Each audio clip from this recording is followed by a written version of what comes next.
മഴക്കാലം വന്നു. പനികളും ഷിഗല്ല അടക്കം നിരവധി രോഗങ്ങൾ, മരണങ്ങളും ഒന്നിനു പുറകെ ഒന്നായി സംഭവിച്ചുകൊണ്ടേയിരിക്കുന്നു. പക്ഷെ അപ്പോഴും തിരുവനന്തപുരത്തെ ഹെൽത്ത് ഡയറക്ടറേറ്റിൽ കസേരകളിയാണ്. ഡോക്ടർ റീനയെ 2.5 ദിവസം അവധിയെടുത്തപ്പോൾ 15 ദിവസത്തേക്ക് അവധി എന്ന് പറഞ്ഞ് മന്ത്രി സ്ഥലം മാറ്റുന്നു. പിന്നെ സ്ഥലം മാറ്റ ഉത്തരവിൽ തിരുത്തൽ വരുന്നു. അഡ്മിനിസ്ട്രേറ്റീവ് ട്രൈബ്യൂണലിൽ പോയി സ്ഥലം മാറ്റം റദ്ദാക്കി മേടിക്കുന്നു. ഇരിക്കാൻ ചെല്ലുമ്പോൾ കസേരയിൽ ഡോക്ടർ മീനാക്ഷിയെ കാണുന്നു. രോഗികൾ അപ്പോഴും മരിച്ചുകൊണ്ടേയിരിക്കുന്നു.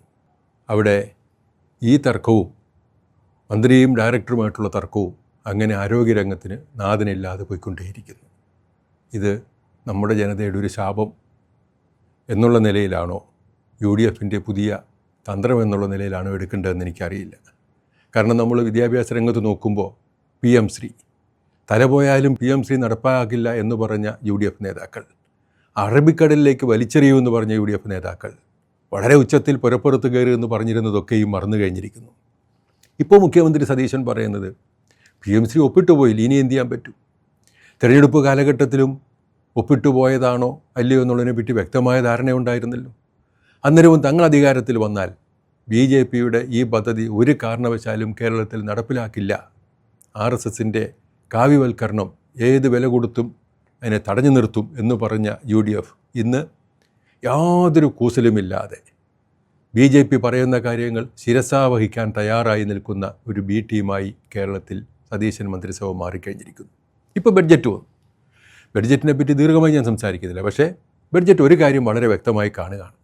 എങ്ങോട്ടാണ് കണ്ണ്? അത് വളരെ കൃത്യമാണ്, സ്വകാര്യവൽക്കരണത്തിലേക്കാണ്. സർക്കാരിൻ്റെ ഭൂമി മറ്റുള്ളവർക്ക് എങ്ങനെ കൊടുക്കാൻ കഴിയും? പൊതുമേഖലാ സ്ഥാപനങ്ങൾക്ക് ഭൂമിയുണ്ട്. അത് തൂക്കിവിറ്റാണ് കാര്യങ്ങൾ ഭരിക്കാൻ പോകുന്നതെങ്കിൽ വിത്തെടുത്ത് കുത്തുന്ന ഈ ഒരു ഏർപ്പാട് ഈ സംസ്ഥാനത്തിന് എവിടെ എത്തിക്കും? എല്ലാം നശിപ്പിക്കുന്നു ഇടതുപക്ഷമെന്ന് ഇവർ വിളിച്ചു പറഞ്ഞിരുന്നു. പക്ഷേ ഇടതുപക്ഷം ഒരിക്കലും ഇതുപോലെയുള്ള നടപടികളിലേക്ക് പോയില്ല. പൊതു സ്വത്ത് തൂക്കിവെക്കാൻ തയ്യാറായില്ല. ഒരു ബഡ്ജറ്റ് അദ്ദേഹം ധനകാര്യം നേരിട്ട് ഏറ്റെടുത്തു മുഖ്യമന്ത്രി. ആ ബഡ്ജറ്റ് മറ്റു കാര്യങ്ങളിലൊക്കെ കണ്ടാൽ ഒരു കോളേജ് തിരഞ്ഞെടുപ്പ് കാലഘട്ടത്തിൽ ഇറക്കുന്ന സോവനീർ പോലെ കുറേ വാചകങ്ങളല്ലാതെ കാമ്പൊന്നും കാണുന്നില്ല. പക്ഷേ അതിനിടയിൽ ഒളിച്ചിരിക്കുന്ന ഒരു അപകടമാണ് ഞാൻ സൂചിപ്പിച്ചത്. വളരെ കൃത്യമായി എങ്ങോട്ടേക്ക് എന്ന് കാണിച്ചിരിക്കുന്നു. കേരളത്തെ ഒന്നിനു പുറകെ മറ്റൊന്നായി ഓരോ പൊതുമേഖലാ സ്ഥാപനത്തിനെയും വിറ്റുതൊലയ്ക്കാനും പൊതുമേഖലാ സ്ഥാപനങ്ങളുടെ സ്വത്തുക്കൾ സ്വകാര്യ വ്യക്തികൾക്കോ കമ്പനികൾക്കോ കൈമാറാനുമുള്ള അജണ്ട കൃത്യമായി തയ്യാറാക്കി കഴിഞ്ഞിരിക്കുന്നു. അതാണ് കേരളത്തിൻ്റെ ഇന്നത്തെ അവസ്ഥ. കേരളത്തിൽ ഈ പറയുന്ന ഇന്ദിരാ ഗ്യാരണ്ടിയും ബാക്കി ഗ്യാരണ്ടിയും ഒക്കെ അത് അന്നത്തെ പോലെ തന്നെ നമുക്കറിയാം. തിരഞ്ഞെടുപ്പ് കാലഘട്ടത്തിൽ പറയുന്ന കാര്യങ്ങൾ എവിടെ എത്തിച്ചേരുമെന്ന് അതൊക്കെ എല്ലാ കാലവും വാഗ്ദാനങ്ങളായി തുടരും. അതുകൊണ്ട് അതിലേക്കൊന്നും ഞാൻ കൂടുതലായി പോകാൻ ആഗ്രഹിക്കുന്നില്ല. അതേസമയം കേന്ദ്രത്തിൽ അവിടെ ഇപ്പോഴും ധർമ്മേന്ദ്ര പ്രധാൻ അങ്ങനെ വിലസുകയാണ്. ഇപ്പോൾ നീറ്റിൻ്റെ പുനഃപരീക്ഷ, നാഗപ്പൂരിലെ വിദ്യാർത്ഥിക്ക് അബുദാബിയിൽ സെൻറ്റർ കൊടുക്കുന്നു. എന്തെല്ലാം അത്ഭുതങ്ങളാണ്! എത്രയോ കുട്ടികൾ മരിച്ചു, അവരുടെ ജീവിതങ്ങൾ ഇതിൽ ഹോമിച്ചു. എന്നിട്ടും ആ മന്ത്രിയെ മാറ്റാനോ മറ്റു പൊതുപരീക്ഷകൾ കൃത്യമായി നടത്താനോ വിദ്യാർത്ഥികളുടെ പ്രശ്നങ്ങൾ പരിഹരിക്കാനോ തയ്യാറാവാത്തൊരു കേന്ദ്ര ഗവൺമെൻറ്റിനെ നമ്മൾ കാണുന്നു. പരസ്യങ്ങൾക്കൊരു കുറവുമില്ല. 2500 കോടിയിലേറെ രൂപയുടെ പരസ്യങ്ങൾ മോഡി അദ്ദേഹത്തിൻ്റെ മുഖം മോടി പിടിപ്പിക്കാനായി ചെലവഴിച്ചു കഴിഞ്ഞു. അതിനിവിടുത്തെ കോൺഗ്രസിനൊരു വിമർശനവുമില്ല. കഴിഞ്ഞ ഇടതുപക്ഷ ഗവൺമെൻറ് കേരളത്തിൽ ചില പരസ്യങ്ങൾ കൊടുത്തപ്പോൾ ഭയങ്കരമായി വിമർശനങ്ങൾ ഉയർത്തിയ സതീശനടക്കമുള്ള UDF ടീമിന് കേന്ദ്ര ഗവൺമെൻറ് ഓരോ ദിവസവും ഇറക്കുന്ന പരസ്യങ്ങൾ കാണുമ്പോൾ ഒരു വിഷമവുമില്ല. അവർ പരസ്യങ്ങൾ ഇറക്കിക്കോട്ടെ, നമുക്കതിൽ ആക്ഷേപമില്ല. പക്ഷേ ഇവിടുത്തെ വിദ്യാർത്ഥികൾ, നാളെയുടെ വാഗ്ദാനങ്ങൾ, അവരുടെ പരീക്ഷ തകർത്ത് കളയുന്നു. CBSEയുടെ പരീക്ഷ അത് മുഴുവനും തകർന്നു പോയി. ഇപ്പോൾ നീറ്റ് പുനഃപരീക്ഷയിലേക്ക് സ്ഥിതി വന്നിരിക്കുന്നു. അതിലും ക്രമക്കേടുകൾ ഒന്നിനു പുറകെ ഒന്നായി വന്നുകൊണ്ടിരിക്കുന്നു. പാർട്ടികൾ സമരരംഗത്ത് നിൽക്കുന്നു, മറ്റ് വിദ്യാർത്ഥി സംഘടനകൾ സമരരംഗത്ത് നിൽക്കുന്നു. ഇതൊന്നും കാണാത്ത രീതിയിൽ ആ മന്ത്രിയെ സംരക്ഷിച്ചുകൊണ്ട് പ്രധാനമന്ത്രി പോകുന്നുണ്ടെങ്കിൽ ഇത് ഇങ്ങനെയുള്ള ആളുകളെ സംരക്ഷിക്കുന്നതിന് പിന്നിൽ എന്ത് എന്നുള്ളതിനെ പറ്റിയിട്ടുള്ള ചർച്ചകളുണ്ടാവണ്ടേ, അന്വേഷണങ്ങളുണ്ടാവണ്ടേ? അതോ രാഷ്ട്രീയമായ കാര്യങ്ങളിൽ മാത്രം മതിയോ നമ്മുടെ കേന്ദ്ര ഏജൻസികൾ?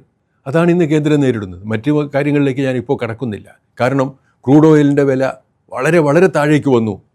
കൂട്ടിയ പെട്രോളിൻ്റെ വില കുറഞ്ഞില്ല, ഗ്യാസിൻ്റെ വില കുറഞ്ഞില്ല, ഡീസലിൻ്റെ വില കുറഞ്ഞിട്ടില്ല.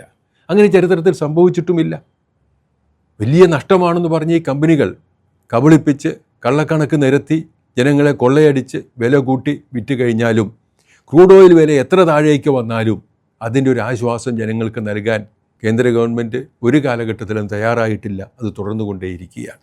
സാധാരണക്കാരൻ്റെ പ്രശ്നങ്ങൾക്ക് നേരെ നിസ്സംഗ മനോഭാവമാണെങ്കിലും രാഷ്ട്രീയ നാടകങ്ങൾക്കൊരു കുറവുമില്ല. അവിടെ തൃണമൂൽ കോൺഗ്രസിൻ്റെ എംപിമാരെ ചാക്കിട്ട് പിടിക്കുന്നു, ഉദ്ധവ് താക്കറെയുടെ ശിവസേനക്കാരെ പിടിക്കുന്നു. അങ്ങനെയുള്ള എല്ലാ രീതിയിലും ജനാധിപത്യ സംവിധാനത്തിൻ്റെ ഒരു നിലനിൽപ്പിനെ തന്നെ ബാധിക്കുന്ന രീതിയിൽ കേന്ദ്ര ഗവൺമെൻറ്റും അന്വേഷണ ഏജൻസികളും ഒറ്റക്കെട്ടായി നിന്ന് തിരഞ്ഞെടുക്കപ്പെട്ട ജനപ്രതിനിധികളെ കൂറുമാറ്റാനും കാലുമാറ്റം നടത്തിക്കാനുമുള്ള ശ്രമങ്ങൾ നടത്തും നമ്മൾ കാണുക. നമ്മുടെ ജനാധിപത്യ സംവിധാനം എങ്ങോട്ടാണ് പോകുന്നത്? ഭൂരിപക്ഷം ജനങ്ങൾ വോട്ട് കൊടുത്ത് ജയിപ്പിക്കുന്നതും തോൽപ്പിക്കുന്നതും, ഭൂരിപക്ഷം കിട്ടുന്നതും ഭൂരിപക്ഷം കിട്ടാതാവുന്നതും ജനവിധിയാണ്. ആ ജനവിധിയെ മറികടക്കാൻ, ആ ജനവിധിയെ തകിടം മറിക്കാൻ ഭരണ സ്വാധീനം ഉപയോഗിക്കുന്നത് പല കാലത്തും നമ്മൾ കണ്ടിട്ടുണ്ട്. ഇത്ര വ്യാപകമായി CBI ആണെങ്കിലും എൻഫോഴ്സ്മെൻറ്റ് ഡയറക്ടറേറ്റ് ആണെങ്കിലും അതേപോലെയുള്ള മറ്റെല്ലാ സ്ഥാപനങ്ങളും അവയ്ക്ക് പുറമേയുള്ള ഭാരിച്ച പ്രലോഭനങ്ങൾ, കോടിക്കണക്കിന് രൂപയുടെ പ്രലോഭനങ്ങൾ ഒരു ഭാഗത്ത്, മറുഭാഗത്ത് ഭീഷണി, വിമർശിക്കുന്നവരെ ഇല്ലാതാക്കുന്ന സംവിധാനം. അങ്ങനെ ഇന്ത്യയിൽ അഭിപ്രായങ്ങളുള്ളവരെയും അഭിപ്രായങ്ങൾ പറയാൻ തയ്യാറാവുന്നവരെയും ഇല്ലാതാക്കുന്നൊരു സംവിധാനം. എതിരു പറയുന്ന പ്രസ്ഥാനങ്ങളെ തകർത്ത് കളയുന്ന രീതിയിലേക്ക് ഏകാധിപത്യം അതിൻ്റെ എല്ലാ മുഖംമൂടിയും മാറ്റി അതിൻ്റെ ഭീകരമായ മുഖം കേരളത്തിലെയും ഇന്ത്യയിലെയും ജനങ്ങൾക്ക് നേരെ കാണിക്കുന്ന ഒരു കാലഘട്ടത്തിലേക്ക് നമ്മൾ പോകുന്നു. ഇത് നമ്മുടെ ഭരണഘടന എഴുതിയുണ്ടാക്കിയ, ഭരണഘടനാ ശില്പികൾ വിഭാവനം ചെയ്ത, സ്വാതന്ത്ര്യ സമര സേനാനികൾ സ്വപ്നം കണ്ട സ്വതന്ത്ര ഇന്ത്യയുടെ സങ്കല്പങ്ങളിൽ നിന്നും എത്രയോ കാതം അകലെയാണ്.